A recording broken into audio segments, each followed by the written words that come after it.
നമസ്കാരം. ഒരു 10 ദിവസങ്ങൾക്കപ്പുറത്ത് കർണാടകയിൽ തെരഞ്ഞെടുപ്പ് പ്രചാരണത്തിനെത്തിയ പ്രധാനമന്ത്രി നരേന്ദ്രമോദി പ്രത്യേകമായി കണ്ട ഒരു മണ്ഡലം ഹാസനായിരുന്നു.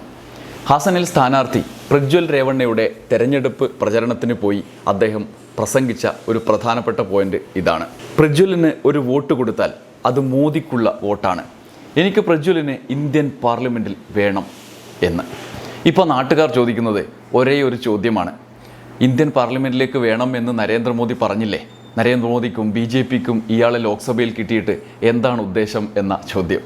BJPക്ക് ഇമാതിരി പരിപാടിയും കൂടി ഉണ്ടോ എന്നുകൂടി അവർ വ്യംഗ്യാർത്ഥത്തിൽ ഉന്നയിക്കുന്നു ചോദ്യം.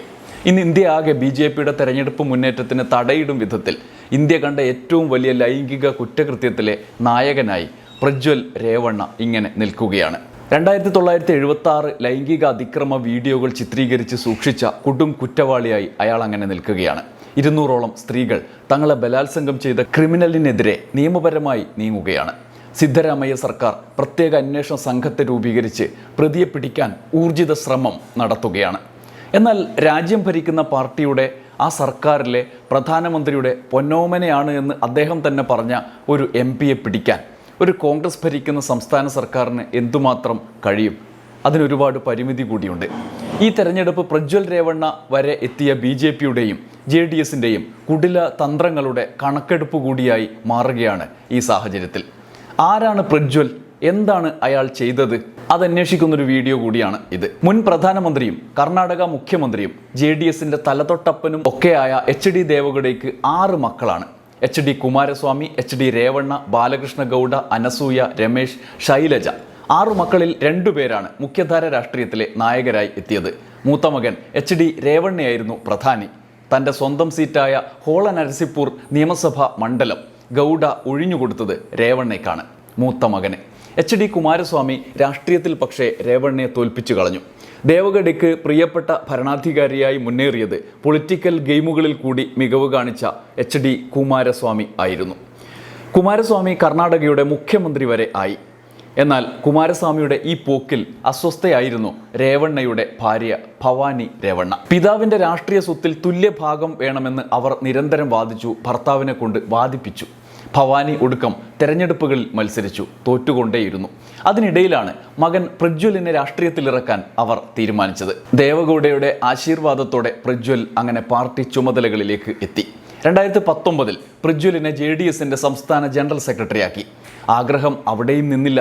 അപ്പോൾ 2024 ഗൗഡയുടെ ഹാസൻ ലോക്സഭാ മണ്ഡലം പ്രജ്വലിന് കൈവെള്ളയിൽ വച്ചുകൊടുത്തു ദേവഗൌഡ. അന്ന് ചെറുമകനെ കണ്ണീരോടെ വിജയാശംസ അർപ്പിച്ച് തെരഞ്ഞെടുപ്പ് ഗോദയിലേക്ക് അയക്കുന്ന ദൃശ്യങ്ങൾ കർണാടകയിലെങ്ങും പ്രചരിച്ചു, തരംഗമായി. ഹാസനിൽ നിന്ന് 2019 പ്രജ്വൽ അങ്ങനെ MP ആയി. ഹാസൻ മണ്ഡലം ചരിത്രത്തിൽ കണ്ടിട്ടില്ലാത്ത വിധം ജനവിരുദ്ധനായ ഒരു MPയെയാണ് പിന്നീട് ആ നാട് കാണുന്നത്. ഇപ്പോൾ 5 വർഷത്തെ ദുഷ്പേരുകൾ ചുമലിൽ ഏറ്റിക്കൊണ്ടായിരുന്നു പ്രജ്വൽ ഈ 2024 തെരഞ്ഞെടുപ്പിനെ നേരിട്ടത്. എന്നാൽ ഇന്ത്യയാകെ ഇളക്കി മറിക്കുന്ന ലൈംഗിക കുറ്റകൃത്യത്തിൻ്റെ ആസൂത്രകനും നടത്തിപ്പുകാരനും ഒക്കെ ആയിട്ടാണ് പ്രജ്വലിനെ ഇന്ന് കർണാടക ആകെ തിരിച്ചറിയുന്നത്. അയാളുടെ അടയാളം എന്തായാലും കർണാടകയുടെ ചരിത്രത്തിൽ കറുത്ത പാടായി നിൽക്കും. കേന്ദ്ര ഭരണം പിടിക്കാൻ ഒരുങ്ങി പുറപ്പെട്ട BJPക്കും മോദിക്കും മായ്ച്ചാലും മായാത്ത കറയും അയാൾ ഉണ്ടാക്കിക്കൊടുത്തു. ഹോല നരസിപുര MLA HD രേവണ്ണയും മകനും സ്ത്രീകളെ ലൈംഗികമായി ഉപയോഗിക്കുന്നതായി നേരത്തെ തന്നെ ആരോപണങ്ങൾ ഉണ്ടായിരുന്നു. പലരും ബലാത്സംഗത്തിന് തന്നെ ഇരയാക്കപ്പെട്ടു. എന്നാൽ പരാതിയുമായി മുന്നോട്ടു പോകാൻ ആരും ധൈര്യപ്പെട്ടില്ല. വലിയ ഭരണാധികാരികളാണല്ലോ എല്ലാവരും, അച്ഛനും മകനും അടക്കം. വീട്ടുജോലിക്കാരികളായി എത്തുന്നവരെയും പാർട്ടി വഴിയും MP എന്ന നിലയിലും ബന്ധപ്പെടുന്നവരെയും ആസൂത്രിതമായി തൻ്റെ ഇടത്തിലെത്തിച്ച് ക്രൂരമായി ബലാത്സംഗം ചെയ്യും. എന്നിട്ട് ആ ദൃശ്യങ്ങൾ പകർത്തും. പിന്നീട് ആ ദൃശ്യങ്ങൾ വെച്ച് അവരെ ബ്ലാക്ക്മെയിൽ ചെയ്യും. മുൻ ഇന്ത്യൻ പ്രധാനമന്ത്രിയുടെ മകനും ചെറുമകനും ചെയ്യുന്ന കുറ്റകൃത്യങ്ങളുടെ കാര്യമാണ് ഈ പറയുന്നത്. HD രേവണ്ണയുടെ ഹസനിലെ വീട്ടിൽ ജോലി ചെയ്തിരുന്ന 47കാരി തനിക്ക് നേരെയുണ്ടായ ക്രൂരകൃത്യത്തിനെതിരെ പരാതിപ്പെട്ടു. 2019നും 2022നും ഇടയിൽ പ്രജ്വലും HD രേവണ്ണയും നിരവധി തവണ ലൈംഗികമായി ഉപദ്രവിച്ചു എന്ന് അവർ ആരോപിക്കുന്നു. 2019 ഇവിടെ ജോലിക്കെത്തിയത് ആ സ്ത്രീ. 4 മാസത്തിന് ശേഷം HD രേവണ്ണ ഭാര്യ വീട്ടിലില്ലാത്ത സമയങ്ങളിലെല്ലാം താൻ ഉൾപ്പെടെയുള്ള സ്ത്രീകളെ പല ആവശ്യങ്ങൾ പറഞ്ഞ് സ്റ്റോർ റൂമിലേക്ക് വിളിപ്പിക്കുകയും ലൈംഗികമായി ഉപദ്രവിക്കുകയും ചെയ്യുമായിരുന്നുവെന്ന് അവർ പരാതിപ്പെടുന്നു. ഭീഷണി കാരണമാണ് എല്ലാം സഹിച്ചു പോന്നത് എന്നും അവർ പരാതിയിൽ പറയുന്നുണ്ട്. 6 സ്ത്രീ തൊഴിലാളികൾ ഉള്ള വീടാണ് എന്നാണ് ഒടുവിൽ പുറത്തുവരുന്ന വിവരങ്ങൾ. പുരുഷന്മാരായ ജീവനക്കാർ പ്രജ്വലും അച്ഛനും വരുമ്പോൾ മുന്നറിയിപ്പ് നൽകുമത്രേ. വീട്ടുജോലിക്കാരെ മുറികളിലേക്ക് വിളിച്ച് വീഡിയോ ചിത്രീകരിക്കും. 200-ലധികം സ്ത്രീകളെ പീഡിപ്പിച്ചതായാണ് ഇപ്പോൾ ലഭിച്ച പരാതികളുടെ അടിസ്ഥാനത്തിൽ പോലീസ് പറയുന്നത്. ലോക്സഭാ തെരഞ്ഞെടുപ്പിൽ സ്ഥാനാർത്ഥികളെ പ്രഖ്യാപിക്കും മുമ്പ് തന്നെ പ്രജ്വലിൻ്റെ കുറ്റകൃത്യങ്ങളെക്കുറിച്ച് ഒരു BJP നേതാവ് മുന്നറിയിപ്പ് നൽകിയിരുന്നു. 2023 നിയമസഭാ തെരഞ്ഞെടുപ്പിൽ രേവണ്ണയ്ക്കെതിരെ മത്സരിച്ച ഹോല നരസിപുര മണ്ഡലത്തിൽ മത്സരിച്ച BJP സ്ഥാനാർത്ഥി G. ദേവരാജഗൌഡയാണ് അന്ന് പരാതി നൽകിയത്. സംസ്ഥാന BJP അധ്യക്ഷൻ DY വിജയേന്ദ്രയ്ക്ക് ഇത് സംബന്ധിച്ച് വിശദമായ ഒരു കത്ത് തന്നെ അദ്ദേഹം നൽകി. ആ കത്തിൽ എല്ലാം എഴുതിയിരുന്നു, ഇന്ന് പുറത്തുവരുന്ന വിവരങ്ങൾ ഉൾപ്പെടെ. ദേവഗൌഡ കുടുംബത്തിനെതിരായി ലൈംഗിക പീഡന പരാതികൾ നിലനിൽക്കുന്നു എന്ന വിശദാംശങ്ങൾ ഉൾപ്പെടുത്തി പാർട്ടിക്ക് ഭാവിയിൽ ഉണ്ടായേക്കാൻ ഇടയുള്ള പ്രശ്നങ്ങളെക്കുറിച്ച് സൂചിപ്പിച്ചു. 1976 രഹസ്യ വീഡിയോകൾ അടങ്ങിയ പെൻഡ്രൈവിൻ്റെ വിശദാംശങ്ങളും ദേവരാജഗൌഡയുടെ പരാതിയിൽ പറഞ്ഞിട്ടുണ്ട് എന്ന് പോലീസ് ഇപ്പോൾ പറയുന്നു. തനിക്ക് മാത്രമല്ല, ഈ പെൻഡ്രൈവിലെ വിശദാംശങ്ങൾ ചില കോൺഗ്രസ്സുകാർക്കും ലഭിച്ചിട്ടുണ്ട് എന്ന് അദ്ദേഹം BJP നേതൃത്വത്തെ അറിയിച്ചു. ഒടുവിൽ പ്രത്യേക അന്വേഷണ സംഘം ഇപ്പോൾ അന്വേഷണം മുന്നോട്ട് കൊണ്ടുപോവുകയാണ്. എന്നാൽ പ്രജ്വലിനെ കിട്ടിയിട്ടില്ല. അയാൾ രാജ്യം വിട്ടു. കേന്ദ്രം ഭരിക്കുന്ന പാർട്ടിയുടെയും പ്രധാനമന്ത്രിയുടെയും പ്രിയപ്പെട്ടവനല്ലേ, രാജ്യമല്ലേ, ഇനി ഭൂമി തന്നെ വിട്ടുകൂടുകയില്ല. അത്രമാത്രം സ്വാധീനമുള്ള ഒരു യുവാവ്. വോട്ടിംഗ് കഴിഞ്ഞ് പോലീസ് വീട്ടിലെത്തുന്നതിന് മുമ്പ് സ്വകാര്യ വിമാനത്തിലാണ് അയാൾ ജർമ്മനിയിലേക്ക് മുങ്ങിയത്. കേസ് അന്വേഷിക്കാൻ സംസ്ഥാന സർക്കാർ പ്രത്യേക അന്വേഷണ സംഘം രൂപീകരിച്ചതോടെ പ്രജ്വലിൻ്റെ നില പരുങ്ങലിലായി. അതിനുള്ള സൗകര്യം ആര് ചെയ്തു നൽകി എന്ന ചോദ്യങ്ങൾ ഇപ്പോഴും അവശേഷിക്കുന്നു.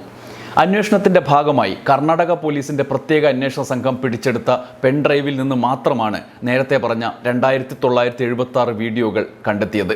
ഇനി ഷൂട്ട് ചെയ്യാത്തതും ഇതുവരെ കിട്ടാത്തതും കൂടി നോക്കിയാൽ ഏറ്റവും വലിയ കുറ്റകൃത്യത്തിൻ്റെ കഥ. 200-ലധികം സ്ത്രീകളുള്ള വീഡിയോകളാണ് ഇപ്പോൾ ലഭ്യമായത്. അതിൽ ഭൂരിഭാഗവും സമ്മതം കൂടാതെ ബലാത്സംഗം ചെയ്യുന്ന വീഡിയോകളാണെന്നാണ് പോലീസിൻ്റെ വിവരം. സ്ഥലം മാറ്റം ആവശ്യത്തിന് വന്ന വനിതാ പോലീസ് ഉദ്യോഗസ്ഥ മുതൽ വീട്ടുവേലക്കാരി വരെ പ്രജ്വൽ രേവണ്ണ എന്ന മോദിജിയുടെ പ്രിയപ്പെട്ടവൻ്റെ ക്രൂരകൃത്യത്തിൻ്റെ ഇരകളായി. മിക്ക വീഡിയോകളും പ്രജ്വൽ തന്നെ സ്വന്തം ഫോണിൽ പകർത്തി പിന്നീട് ലാപ്ടോപ്പിലേക്ക് മാറ്റി സൂക്ഷിച്ചിരുന്നു എന്നാണ് പോലീസ് പറയുന്നത്. പ്രജ്വലിൻ്റെ വീട്ടിലും ഓഫീസിലുമാണത്രേ ക്രൂരകൃത്യങ്ങൾ നടന്നത്. പിടിച്ചെടുക്കപ്പെട്ട എല്ലാ വീഡിയോകളും അവിടെ വെച്ചാണ് റെക്കോർഡ് ചെയ്തത് എന്നാണ് സാഹചര്യം വിശകലനം ചെയ്യുന്ന പോലീസ് കണ്ടെത്തുന്നത്. ചില റിപ്പോർട്ടുകളിൽ മനസ്സിനെ ഉലയ്ക്കുന്ന വിവരങ്ങളാണ് ഉള്ളത്. 68 വയസ്സ് പ്രായമായ വീട്ടുവേലക്കാരിയെ കയറി പിടിച്ച് സ്റ്റോർ റൂമിലേക്ക് വലിച്ചിഴയ്ക്കുമ്പോൾ അവർ പറയുന്നുണ്ട്, മോനെ, ഞാൻ നിൻ്റെ അച്ഛനും അമ്മയ്ക്കും അപ്പൂപ്പനും ഒക്കെ ഭക്ഷണം വിളമ്പിയ ആളാണ്, എന്നെയെങ്കിലും വെറുതെ വിടണം എന്ന്. എന്നിട്ടും മനസ്സലിവില്ലാത്ത ക്രൂരതയാണ് പ്രജ്വൽ ചെയ്തത്. എല്ലാം മൊബൈലിൽ പകർത്തി സൂക്ഷിച്ചു വെച്ച് ബ്ലാക്ക്മെയിൽ ചെയ്തു എന്നുകൂടി അറിയുമ്പോൾ നമ്മുടെ നെഞ്ചടിച്ചു പോകുന്ന ക്രൂരകൃത്യം ചെയ്ത ആളായി പ്രജ്വൽ മാറുകയാണ്. ഈ രാജ്യം കണ്ടതിൽ വെച്ച് ഏറ്റവും വലിയ ലൈംഗിക കുറ്റകൃത്യങ്ങളാണ് കർണാടകയിൽ മുൻ പ്രധാനമന്ത്രി HD ദേവഗൌഡയുടെ കൊച്ചുമകനും ഹാസനിൽ നിന്നുള്ള NDA സ്ഥാനാർത്ഥിയുമായ പ്രജ്വൽ രേവണ്ണയ്ക്കെതിരെ ഉയർന്നിരിക്കുന്നത്. ഒരുപക്ഷെ കർണാടകയിൽ കോൺഗ്രസ് സർക്കാർ അല്ലായിരുന്നുവെങ്കിൽ ഒരു കുഞ്ഞുപോലും അറിയാതെ മുക്കിക്കളഞ്ഞേക്കാമായിരുന്ന ഒരു സംഭവം. പരാതിക്കാരെയും കുറ്റകൃത്യത്തിൻ്റെ അടിവേര് കണ്ടെത്തുന്ന നീക്കങ്ങളുടെയും തുടർച്ചയായി ഇതുവരെ സിദ്ധരാമയ്യയുടെ പോലീസിൻ്റെ പ്രവർത്തനം പ്രതീക്ഷാ നിർഭരമാണ് എന്നാണ് ഇതുവരെയുള്ള റിപ്പോർട്ടുകളിൽ നിന്നും മനസ്സിലാവുന്നത്. എന്നാൽ നാരീശക്തി ക്യാപ്സൂളുകൾ ഇറക്കുന്നവർക്ക് മിണ്ടാട്ടമേയില്ല. സ്ത്രീകളെയും കുട്ടികളെയും സംരക്ഷിക്കും എന്ന് നാഴികയ്ക്ക് 40 വട്ടം പറയുന്ന സ്മൃതി ഇറാനിക്ക് ജലദോഷമായിരുന്നു. ദേശീയ വനിതാ കമ്മീഷനും അതിൻ്റെ അധ്യക്ഷയ്ക്കും എമർജൻസിയായി ഒരു പനി വന്നു. സംഘപരിവാർ ക്യാപ്സൂളുകൾ 3 നേരം വിഴുങ്ങി ഏമ്പക്കം വിടുന്ന മാധ്യമങ്ങൾക്ക് ഇടയ്ക്ക് വയറിളക്കം പിടിവിട്ടു അത്രേ. മോദിജിയുടെ നാരീശക്തി പ്രയോഗങ്ങൾ തലങ്ങും വിലങ്ങും പ്രേക്ഷകരുടെ വായിൽ കുത്തിക്കയറ്റാനുള്ള തിരക്കിലാണ് അവർക്കിവിടെ നേരം ഇതൊക്കെ ചർച്ച ചെയ്യാൻ. സർവോപരി ഒരു അങ്കലാപ്പുമില്ലാതെ ഇപ്പോഴും നാരീശക്തിയെന്നും എല്ലാം മുസ്ലിങ്ങൾക്ക് അവർ എടുത്തു കൊടുക്കും, കോൺഗ്രസ്സുകാർ എടുത്തു കൊടുക്കും എന്നൊക്കെയുള്ള ഡയലോഗുകൾ പുതുക്കി പ്രസംഗിക്കാനുള്ള തിരക്കിനാണ് എന്തിനോ വേണ്ടി തിളക്കുന്ന നരേന്ദ്രമോദി. നന്ദി, നമസ്കാരം.